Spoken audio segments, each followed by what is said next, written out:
مجھ سے جب کوئی یہ پوچھتا ہے کہ تمہیں کیوں لگتا ہے کہ وہ تمہاری ساری دعاؤں کو قبول کرے گا، اتنا یقین کیسے، تو مجھے بہت حیرت ہوتی ہے۔ بھلا میں کیسے اور کیوں نہ کروں اس پر بھروسہ؟ میں اس کے علاوہ بھروسہ کر ہی کس پر سکتی ہوں؟ کسی دوسرے کو تو چھوڑو، میں تو اپنی ذات پر بھی مکمل یقین نہیں کر سکتی۔ میں اپنے لیے بھی ہر بار صحیح فیصلہ نہیں کر سکتی۔ وہ میرا مالک ہے، میرا رب، میرا ساتھی ہے۔ مجھے اگر کوئی اندھیروں سے اجالوں میں لایا تو وہ وہی رب ہے۔ اس کی محبت پاک ہے، صاف ہے۔ وہ دغا نہیں دیتا، وہ تنہا نہیں چھوڑتا، میری صداؤں کو سنتا ہے۔ تو پھر کیسے نہ کروں میں اس پر بھروسہ؟ میں جانتی ہوں وہ صحیح وقت پر میری ہر دعا پر کن کہہ دے گا۔ وہ میرا رب ہے، میرا پیارا رب۔ اللہ تو محبتوں کا بادشاہ ہے، تو پھر جس نے خود کو محبت بنایا ہے، اس کے لیے تمہاری محبت کو تمہیں واپس لوٹانا بھلا کیا مشکل؟ جس کے ایک کن نے اتنی کہانیاں مکمل کر دی، وہ پھر کیسے تمہاری کہانی کو ادھورا رہنے دے سکتا ہے؟ اس کا ایک نام الودودو بھی ہے، یعنی دینے والا۔ پھر وہ کیسے تمہیں خالی ہاتھ واپس جانے دے سکتا ہے؟ جو بے زبان چونٹی کی خاموشی بھی نظر انداز نہیں کرتا، وہ تمہاری ہچکیاں لیتی ہوئی آواز کو کیسے انسنا کر سکتا ہے؟ بس وہی تو سنتا ہے، وہ سنے گا، ضرور سنے گا۔ اللہ تمہیں تمہاری دعاؤں سے آزماتا ہے، وہ تمہیں ہر اس چیز سے آزماتا ہے جو تمہاری دعاؤں کا حصہ ہوتی ہے، کیونکہ دعاؤں میں وہی رہتے ہیں جن سے تمہیں بے پناہ محبت ہوتی ہے۔ تم سوچ رہے ہوگے کہ جب دعائیں موضوع کے لیے بنائی گئی ہیں تو پھر اللہ انہیں تمہارے لیے آزمائش کیوں بنا دیتا ہے؟ وہ ایسا اس لیے کرتا ہے کیونکہ دعائیں توکل کی دلیل ہوتی ہیں، اور اللہ کہتا ہے کہ تمہیں کیا لگتا ہے کہ تم کہو کہ میں ایمان لایا اور تمہیں آزمایا نہ جائے گا؟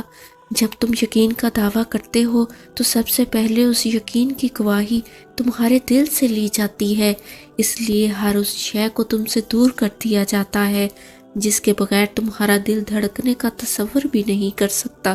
تمہاری سانسوں کی وجہ چھین کر اللہ دیکھتا ہے کہ کیا اتنا توکل ہے تمہیں اس پہ کہ تم اس پہ یقین رکھ کے سانسیں لیتے ہو، اور جب تم اس کی رضا کے لیے یہ بھی کر گزرتے ہو تو وہ بھی تمہاری رضا کے لیے ان کی ہر حد سے گزر جاتا ہے۔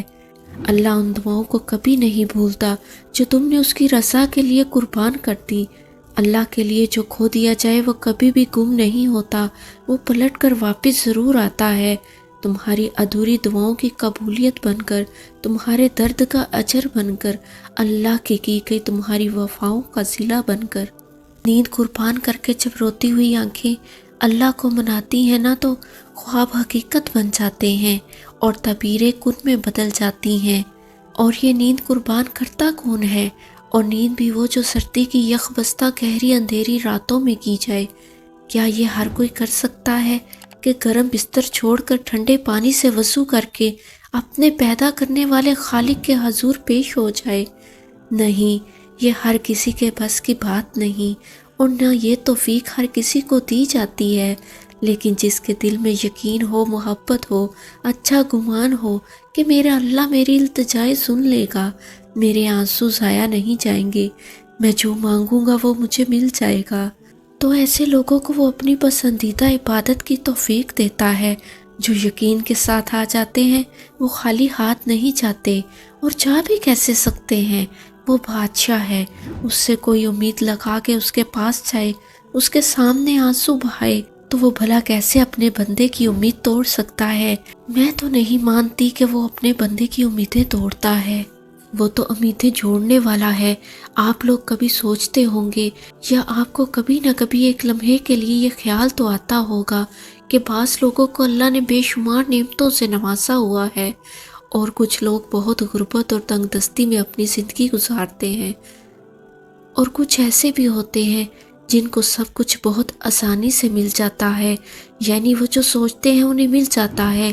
لیکن کچھ لوگ ایسے بھی ہوتے ہیں جن کو ہر چیز کے لیے تڑپنا پڑتا ہے، سسکنا پڑتا ہے، تڑپ کر مانگنا پڑتا ہے، نمازوں میں محنت کرتے ہیں، تہجد میں مانگتے ہیں، سالہ سال اللہ سے دعا کرتے ہیں، لیکن دعا قبول نہیں ہوتی۔ جس کام کے لیے دعا کر رہے ہوتے ہیں وہ پورا نہیں ہوتا، پھر انسان کے ذہن میں یہ خیال تو آتا ہے کہ ہماری اللہ کیوں نہیں سن رہا، ہم تو اللہ کو اتنی دیر سے پکار رہے ہیں، جو نہیں مانگتے ان کو تو وہ سب کچھ مل رہا ہے، لیکن ہمیں کیوں نہیں مل رہا۔ جو تڑپ آپ کو نماز اور تہجد تک لے آئے وہ کوئی بے مقصد نہیں ہے، اللہ تعالیٰ نے قبول کرنی ہے تو آپ کو اس مقام تک لے کر آیا ہے۔ دعائیں کبھی رد نہیں ہوتی، ہاں کچھ دعائیں اللہ تعالیٰ آخرت کے لیے رکھ لیتا ہے، ان دعاؤں کا اجر آپ کو اللہ آخرت کے دن عطا کریں گے، اور ان دعاؤں کے بدلے آپ کو دنیا میں صبر اور سکون دے دیا جاتا ہے۔